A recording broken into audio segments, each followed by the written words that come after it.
Hi, I'm Caroline. I want to talk today about continuing to learn and grow and do things. When I was 22 years old, I graduated from college and I had accomplished all of my goals. I worked very hard and I landed what I thought was a good job, and I thought I was going to be happy. I started buying things. I bought a truck and I bought a piano. And interestingly enough, I didn't feel very fulfilled. I thought, wow, is this it? You know, now this is all I'm going to be doing is just buying things now. And it kind of scared me. I thought, man, I'm settling down. Whereas before I had always been learning and growing and doing things, and life was exciting, and now it literally stopped, and all I had to look forward to was purchasing stuff. So what I did was I actually applied to the Peace Corps the very next day, and I got accepted and I went to Africa. And I spent some time in Africa in the Peace Corps, and again I was learning and growing and doing stuff, and it was very exciting. And I had exciting stories to tell, and I was contributing to society, and I was also learning a lot for myself. And I came back from Africa and I continued teaching, and then after teaching for a while again, I thought, gosh, you know, it's happening again. I'm getting, I don't know, sedate and maybe a little bored and boring. I'm getting boring. So I realized I needed to keep learning and growing and doing stuff. So I enrolled in graduate school. And graduate school was very exciting. I met all sorts of interesting people, and I traveled and I did research, and it was really a challenge. And I met the challenge, and after 4 years I graduated, and same kind of thing again. I got an apartment, and I bought a china hutch and the dishes to go in it, and again, I started slowing down and getting bored, and I really wasn't all that happy. So what I actually did is I enrolled in some classes, and I started up my own business.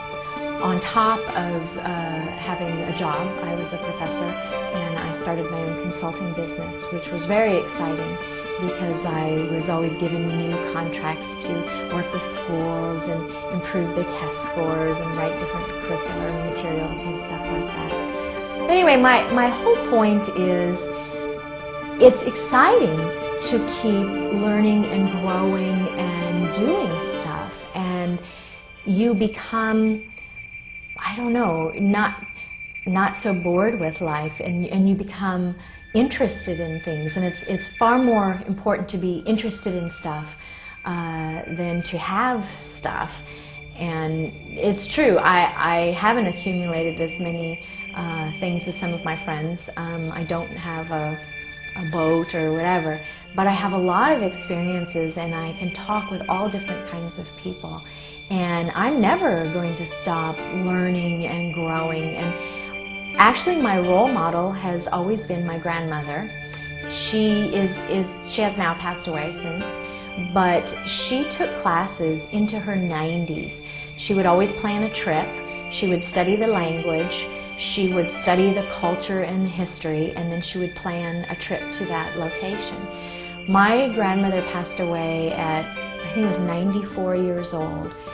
She would attend these classes into her 90s, and she would have study groups, and they would ask questions, and they would have little arguments, and they would look things up in the encyclopedia.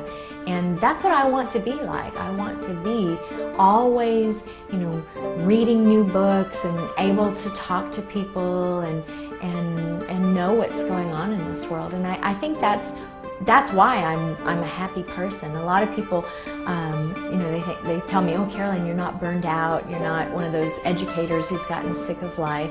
And part of it is because I enjoy life. I keep doing things. I keep doing new things. And that's helped me. Okay, now I do admit that I have watched TV, and I do watch TV sometimes. But I will be the first person to say that television creates this mindless zombie state in people, and you're this passive recipient of all of this action, and you're doing nothing. There's actually been research done that shows that children, when they sit and they receive all this information, that they are getting too much, that they actually build up this they want to like fight and let out and release this aggression. And so after they've been watching TV for such a long period of time, they want to go out and fight and cause an effect. I think that's interesting. What I do now when I watch TV is I always try to have a project. I do a lot of arts and crafts, and so I'm only kind of half watching the TV out of the corner of my eye, and I actually feel good because I accomplish so much while I'm watching TV, because I'm, you know, painting something or doing my arts and crafts or whatever. But I don't want to be one of those mindless zombies. To me, you know when you've really learned something if you can turn around and teach it to somebody. That's how I know when I really learned something, when I can turn around and explain it to somebody else. To me, learning is kind of like, I don't know, it's like rediscovering the whole world. That's what learning is. Honestly, when I learn something, I see it out in the world. I see more of, and you know, I almost have to, and you can edit all this out, but I notice when I teach my kids something, suddenly they see it everywhere. And it's the same with me. When I learn something, suddenly I see it everywhere. Learning, it like opens up your eyes, and you become more in tune, like you're in the present moment. When you learn stuff, you can see it. You're there. You experience life, as opposed to kind of walking around half asleep. And, you know, stuff I'd never seen. You know, I took a whole geology class once, and suddenly I'm seeing rocks everywhere and mountains, and things make sense. And I don't know, it's just like I'm much more in sync with the world after I've studied something. Oh gosh, if I had nothing to be interested in, I wouldn't be happy at all. I think that in order to be happy, you have to find something to be interested in, and there is a lot to be interested in. There was one point in my life when I was kind of down. I had gotten a divorce, and I was not happy at all, and I forced myself. I actually joined the Humane Society, and I volunteered there. And suddenly, I had something to get interested in. I really wanted to get these pets adopted, and I had like this whole new passion. And suddenly, I totally forgot about being sad and, you know, poor me, that kind of a thing. So, find an interest. Find something you're interested in. Anything. It doesn't matter. You know, Humane Society, arts and crafts. Anything, and you'll be happier. Every once in a while, people will come up to me and they will tell me, you know, Caroline, there's something different about you. You know, I can't quite put my finger on it, but you're so enthusiastic, and you're so excited about things. And you know, what is it? And actually, you know what it is? It's I'm into self-improvement. I'm into trying to make myself a better person. I mean, why give up? You know, there's always something more I can learn or do. And so I do that. I read books, and I take classes, and I attend seminars, and people notice. People are always telling me, you know, Caroline, you just haven't given up. And it's true. I never give up. Didn't Winston Churchill say that? Never give up.